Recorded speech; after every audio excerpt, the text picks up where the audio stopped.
faithfully sharing value and exploring great books from around the world.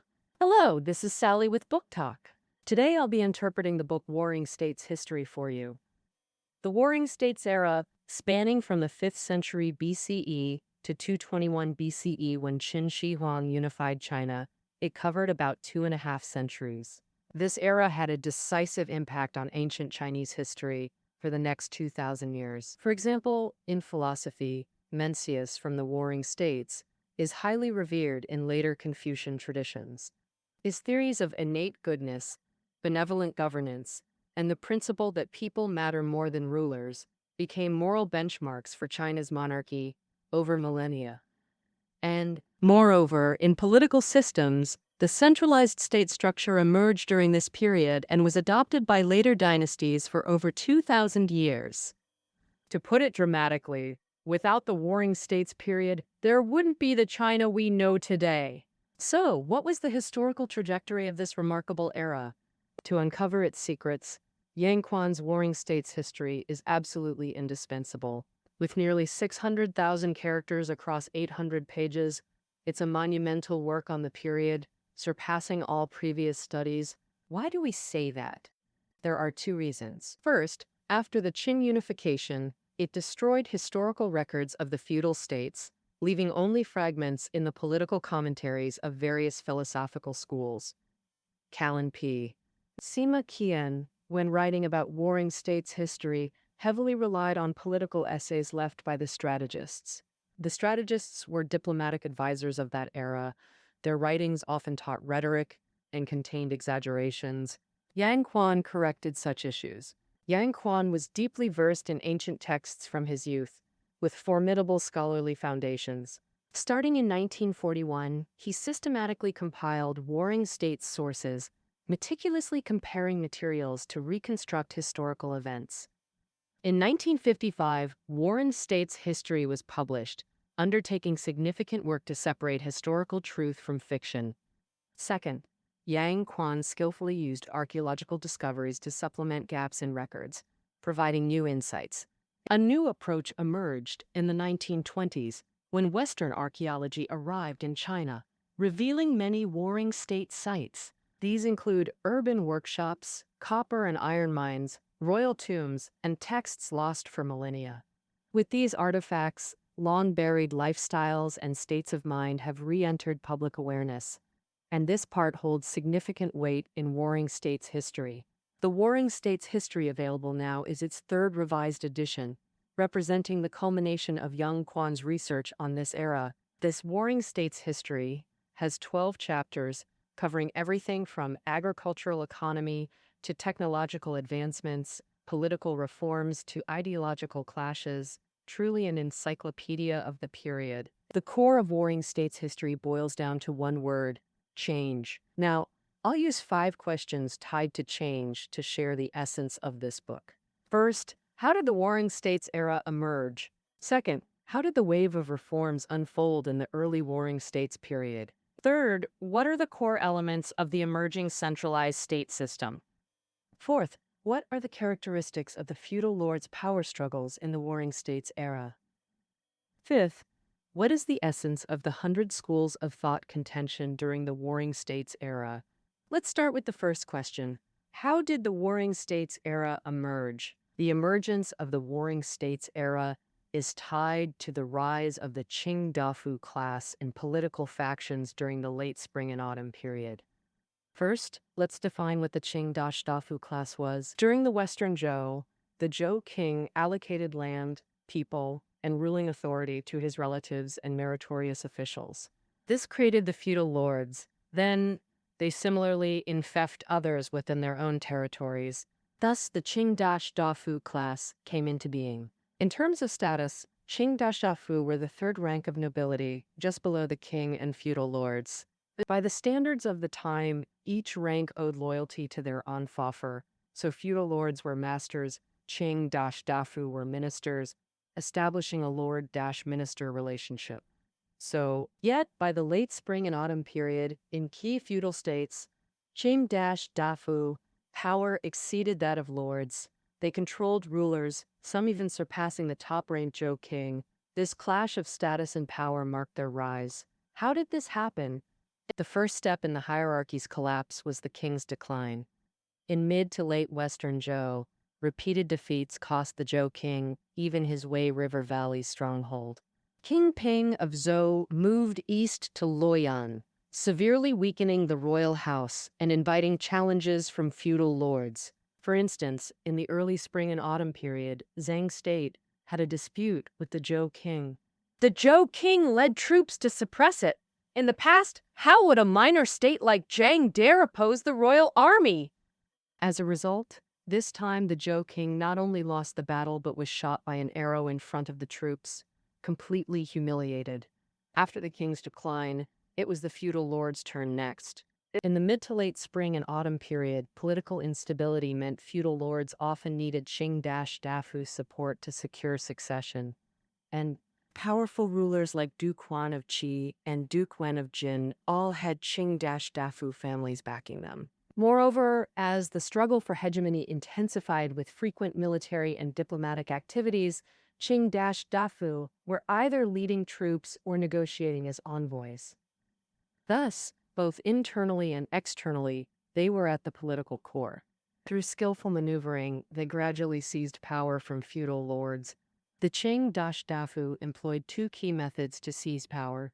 First, reforming the land system and adjusting taxes to gain Guoran support. The Guoran were influential free citizens whose land holdings determined their political leanings.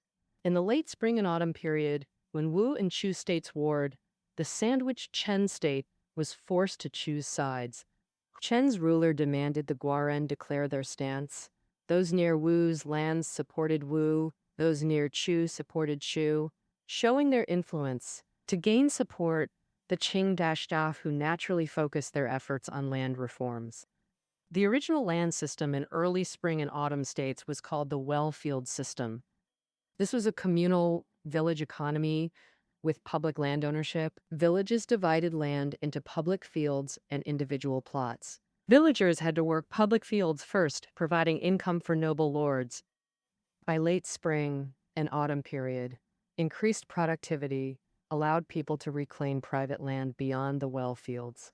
The well-field land was neglected and soon lay fallow. Facing this, Qing-Dafu embraced the change, recognizing private ownership and distributing both public and individual plots. Land was taxed per mu. Among implementers, Jin's six Qing were particularly notable. In late spring and autumn, Jin was governed by six Qing-Dafu families in rotation, historically called the Six Qing. They abolished the well-field system, implementing per mu taxation. Han, Wei, and Zhao clans doubled the land area per mu, effectively halving taxes so producers kept more output. Who wouldn't support such a great deal? Large numbers of Guoran quickly sided with the Han, Zhao, and Wei clans, forming the foundation for their division of the ruler's power. The second aspect was seizing the military power of the feudal lords. A typical example of this occurred in Lu state. In late spring and autumn period, Lu had three Qing-Dafu families, historically known as the Three Huans. The Three Huans took complete control of the armies that originally belonged to the ruler, and eventually divided both the lands supporting these armies and their populations. With no income left, Lu's ruler had to rely on tributes from these three families. Later, several rulers attempted to expel the Three Huans with foreign aid to reclaim power, but all attempts failed. At this point, the Qing-Dafu's dominance over feudal lords became irreversible. What the Qing-Dafu aimed for next was to completely replace the feudal lords. After internal conflicts, only three of Jin's six Qing-Dafu families remained: Han, Zhao, and Wei, who partitioned Jin and were formally recognized as feudal lords by the Zhou king. This is the historic partition of Jin by the three families. In Qi, the Tian clan of Qing-Dafu exiled the original ruler and assumed power, known as the Tian clan's replacement of Qi. These two events shattered the old hierarchy, transformed the geopolitical landscape since the spring and autumn period, and ushered in the Warring States era. It was the Qing-Dafu class that opened the door to this historical period. All right, that concludes our first question. The rise of the Warring States era represented a betrayal of the old power structure. This betrayal was historically inevitable, since blood ties and personal relationships couldn't ensure lasting political stability. The feudal system dispersed noble power, eventually leaving feudal lords no longer at the Zhou king's beck and call. The same dynamic applied to Qingde Dafu toward lords. They turned rulers into puppets or replaced them entirely. The most emblematic case was Jin's partition by the Han, Zhao, and Wei clans, which inaugurated the Warring States period. So after ascending as new feudal lords, how would the Qing-Dafu steer history forward? This brings us to the second question. How did the wave of reforms unfold in the early Warring States period? When discussing Warring States reforms, what first comes to mind is usually Xiangyang's reforms in Qin. Many are familiar with this because it laid the foundation for Qin's unification of China. But actually, in the first century of the Warring States period, all states underwent reforms to varying degrees. Xiangyang's reforms were actually the latest in the series of transformations. Backed by rulers, legalist figures executed reforms across states with unified goals, enriching the state and strengthening the military, plus centralizing power. Enriching the state and strengthening the military meant more oriented societal restructuring, boosting agriculture and active war preparation. Centralizing power meant unifying decrees under the ruler's absolute control over resources. This reform approach originated in Wei, with other states later imitating, some even recruiting frustrated Wei officials to lead reforms. Here I'll introduce three key reforms: Li Kui's in Wei, Wu Qi's in Chu, and Xiangyang's in Qin. First, Li Kui's reforms in Wei, the earliest legalist reforms that established Wei's hegemony. So why did Wei pioneer this reform wave? It stemmed from their profound sense of crisis. First, the international landscape shifted. War became more likely. Before Jin's partition, Jin and Chu were strongest, balanced northern-southern powers maintaining relative peace. But by early Warring States, Jin was split by Han, Zhao, and Wei. These new states fragmented Jin's resources and power, destabilizing the balance. Would states like Chu or Qi seize this chance to launch wars? No one could be certain. Second, Wei's central location left it surrounded and vulnerable. Amid these war clouds, Marquis Wen of Wei appointed Li Kui to initiate reforms. Scant historical records obscure Li Kui's full reforms, but three aspects stand out. The first was called maximizing land utility. With high population density and scarce land, Wei needed higher farm productivity to support war efforts and mitigate disasters. Thus, Li Kui ordered farmers to utilize every inch around homes and field ridges, leaving no space uncultivated. To avoid disasters affecting a single crop, fields were interplanted with various plants to minimize risks. The second aspect was called the Pingdi policy, meaning grain purchasing. And the Pingdi policy involved direct government intervention in grain trade, establishing ever-normal granaries to buy grain during good harvests and sell reserves during shortages to stabilize prices. Pingdi, and since population was vital military resources, stable grain prices prevented famine-induced dispersal that could leave the state without soldiers.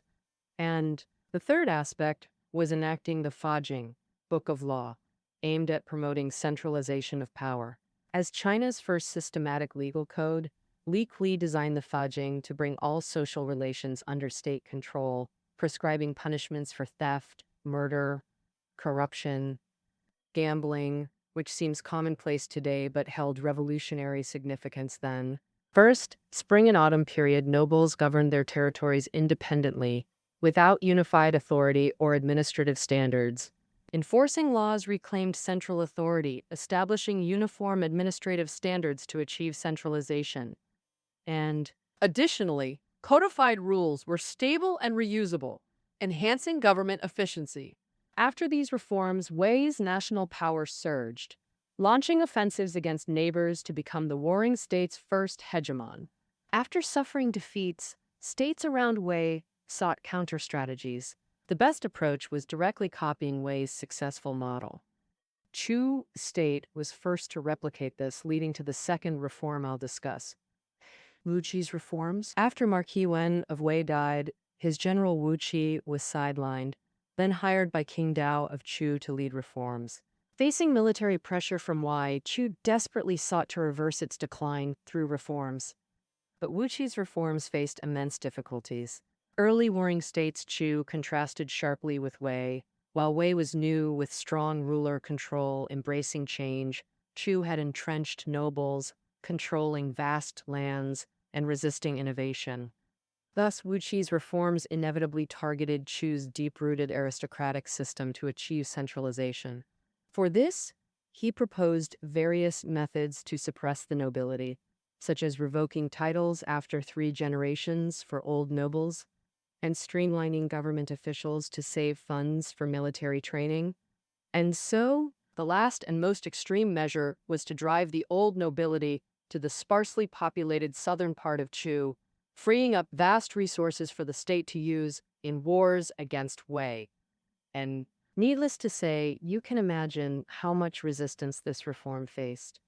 When King Dao of Chu died, the nobles launched a coup, shooting arrows near his corpse and killing Wu Qi. Ultimately, this reform failed due to incompatibility, causing Chu to lose its chance to become a major power. During the spring and autumn period, Chu once held half the land under heaven, but until the end of the Warring States, it never regained dominance. However, there were successful examples of imitating Wei's reforms, which I will now introduce. The third reform is the famous Xianyang reform, the most successful reform of the Warring States period. 30 years after Wu Qi's reform, Xianyang, underappreciated in Wei, brought Li Kui's Book of Law to Qin. At the time, Qin had lost large territories to Wei and faced existential threat. Duke Shao of Qin was determined to strengthen the state, and Xianyang joined him seamlessly. In 359 BCE, Xianyang presided over the first reform in Qin. The reform had 3 main aspects: enforcing laws, prioritizing agriculture over commerce, and rewarding military achievements. The purpose was to clarify rewards and punishments, guide society, emphasize farming and warfare, and accumulate military forces and resources for the state. First, enforcing laws. Xianyang directly adopted Li Kui's Book of Law in Qin, implementing it with a strong emphasis on punishment. For example, he added the collective responsibility law to the Book of Law, stipulating that 5 households form a wu and 50 a shi. If someone in the group committed a crime, the others were obligated to report it. Failure to do so resulted in execution by waist cutting. For punishing criminals, Xianyang believed in heavy penalties for minor offenses to create sufficient deterrence and prevent recidivism. And Mu's Moon. Thus, during his reforms, stealing cattle or horses was punishable by death, and even stealing mulberry leaves weighing less than 1 qian led to 30 days of forced labor. Second, prioritizing agriculture over commerce to accumulate resources for the state. Qin had vast land with sparse population and much uncultivated land. Xianyang encouraged households to reclaim wasteland individually, exempting diligent farmers from corvée labor. For those not engaged in agriculture but solely in handicrafts or business, if they operated poorly, they and their wives and children would be confiscated as government slaves. Finally, came military merit rewards. Xianyang enacted a 12-rank nobility system based on military merit, stipulating that soldiers who beheaded an enemy at the front would be rewarded with a noble rank per head. And, for the first rank, one could be appointed to an official position with a 50 den grain salary. Different ranks allocated varying farmland, residences, household slaves. Those without military merit were commoners without bloodline privileges. Just fight and gain benefits. Soon, everyone in Qin became obsessed with gaining military achievements. Even by 350 BCE, the reforms achieved success. Qin reversed its decline against Wei and reclaimed some occupied lands. Xianyang seized this moment to launch the second reform. This time, reforms aimed to strengthen centralization, deeply impacting noble interests. Reforms included abolishing the nobility's well-field system, encouraging small-scale farming, and implementing the commandery county system under central control. To weaken old nobles, Qin moved its capital west from Yang to Xianyang, cementing its eastward expansion policy. After these reforms, Qin transformed from the weakest of the seven powers into an undeniable force. By 338 BCE, during the Second Reform period, 12 years later, Duke Shao of Qin died. Resentful nobles counterattacked, executing Xianyang by dismemberment. But the war-oriented socio-political system endured, becoming the institutional foundation for Qin's unification. Thus concludes the most successful reform of the Warring States period. With this, our introduction to Xianyang's reforms and the early Warring States reform wave ends.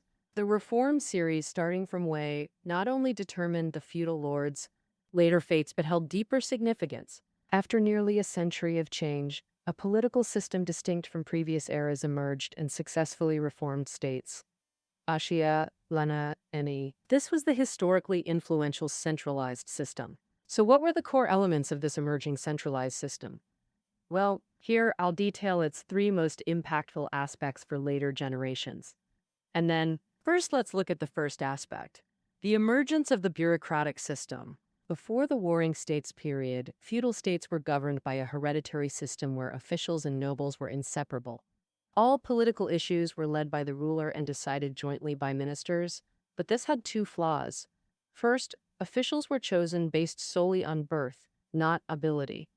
And second, the ruler lacked absolute authority, while ministers followed different practices in their own territories. Below ministers, there was the lowest rank of nobility called shi, who had minimal privileges and were almost like commoners. So ministers had fewer reservations and hired commoners to manage their fiefs' affairs, forming the embryo of the bureaucratic system.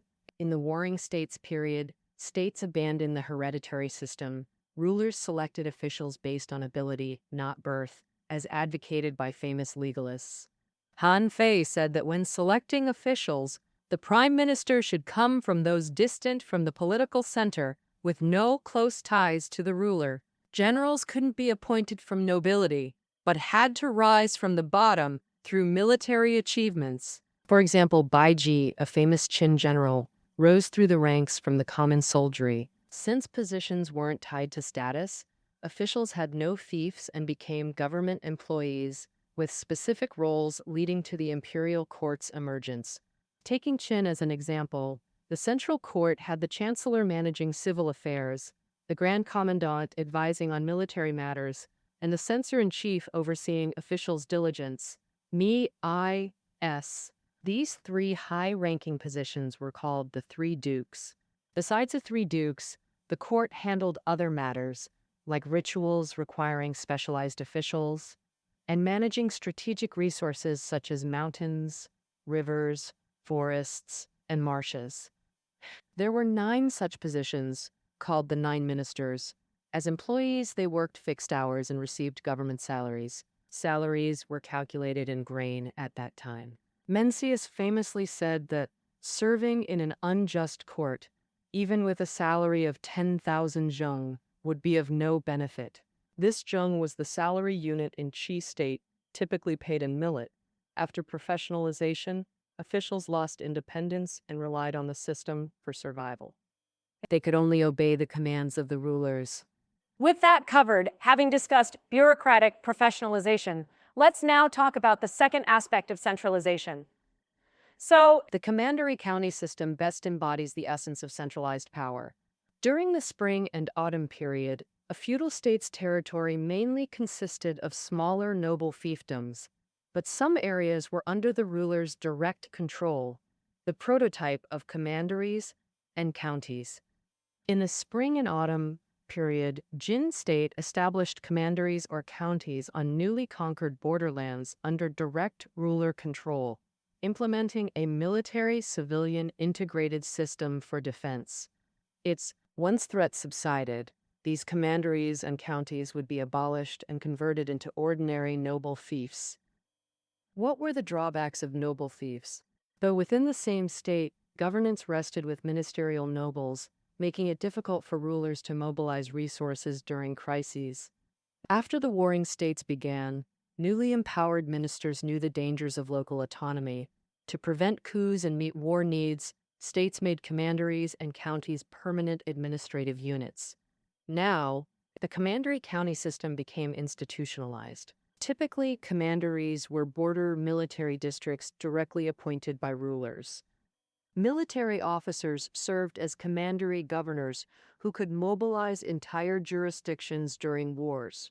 Counties spread across interiors as basic administrative units handling census registration and tax collection. County officials like magistrates and captains were also ruler appointed. Their structure mirrored central government divisions: administration, judiciary, and supervision. Thus, local regions were firmly controlled by feudal lords. After Qin unified China, commanderies and counties became two-tiered local administration, counties as basic units under commanderies. Above commanderies stood the central government, which appointed officials to replace nobles, reclaiming autonomy and unifying decrees to enhance authority. Later dynasties, systems, prefecture, county, or provincial, all evolved from this framework. The core of centralization remained unchanged.